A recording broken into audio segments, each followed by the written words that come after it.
শান্তি আলোচনা আর মানবাধিকার সংস্থাগুলোর শহর জেনেভায় এক নিঃশব্দ যুদ্ধ। আন্তর্জাতিক ভূরাজনীতির মোড়ল আমেরিকা মুখোমুখি হাজার বছরের পার্সিয়ান জ্ঞানে আলোকিত ইরানের। চলছে দর কষাকষি, কে কার কাছ থেকে কতটা বাগিয়ে নিতে পারে। এ ধরনের টেবিল যুদ্ধে সবসময় এগিয়ে থাকে আমেরিকা।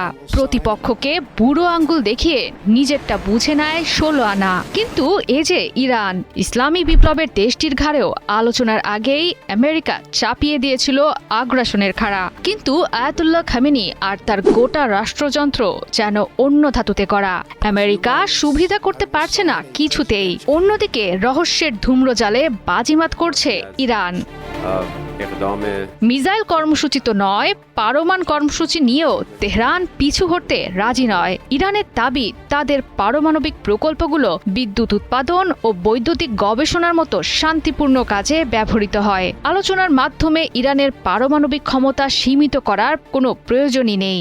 কোনো আন্তর্জাতিক চাপ নয়, বরং স্বাধীনভাবে নিজেদের পারমাণবিক কর্মসূচি নিয়ে কাজ করতে চায় ইরান। ইতোমধ্যেই মার্কিন নিষেধাজ্ঞায় টালমাটাল অবস্থানে ইরানের অর্থনীতি। তাই নিজেদের অর্থনীতির চাকা সচল রাখতে আমেরিকার সঙ্গে চুক্তিতে পারমাণবিক কর্মসূচি নয়, বরং ইরান চায় বাণিজ্য ও তেল রপ্তানি নিয়ে কথা বলতে।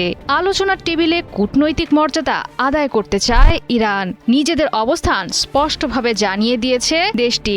বলেছে, চুক্তি চাইলে কোনো ধরনের আত্মসমর্পণের পথে হাঁটবে না তারা। তবে এখনই ইরানের মন মতো চুক্তি স্বাক্ষর সম্ভব নয় বলে জানিয়েছেন মার্কিন পররাষ্ট্রমন্ত্রী মার্কো রুবিও।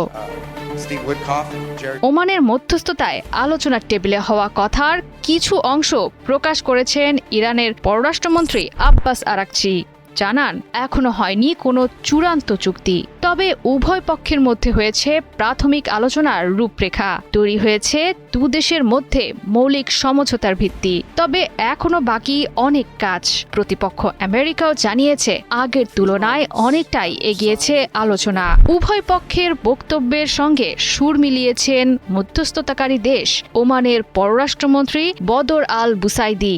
জানালেন, কোনো চূড়ান্ত সিদ্ধান্তে না পৌঁছালেও বৈঠক শেষে দুপক্ষই কিছু মূল উদ্দেশ্য ও গুরুত্বপূর্ণ বিস্তারিত বিষয়ে পৌঁছেছে সমঝোতায়। জেনেভার আলোচনার পর আমেরিকার সঙ্গে আবারও বৈঠকে বসতে সম্মত হয়েছে ইরান। অসমাপ্ত বিষয়গুলোতে বিস্তারিত প্রস্তাবনা নিয়ে 2 সপ্তাহ পর আবারও বসবে আলোচনার টেবিলে। আপাতদৃষ্টিতে এটি ইতিবাচক সংকেত হলেও এখনও কাটেনি মতপার্থক্যের কালো মেঘ। ফক্স নিউজের এক সাক্ষাৎকারে মার্কিন ভাইস প্রেসিডেন্ট জেডি ভ্যান্স বলেন, প্রেসিডেন্ট ডোনাল্ড ট্রাম্পের বেঁধে দেওয়া নিয়মগুলো মানার সিদ্ধান্তে এখনও পৌঁছাতে পারেনি ইরান।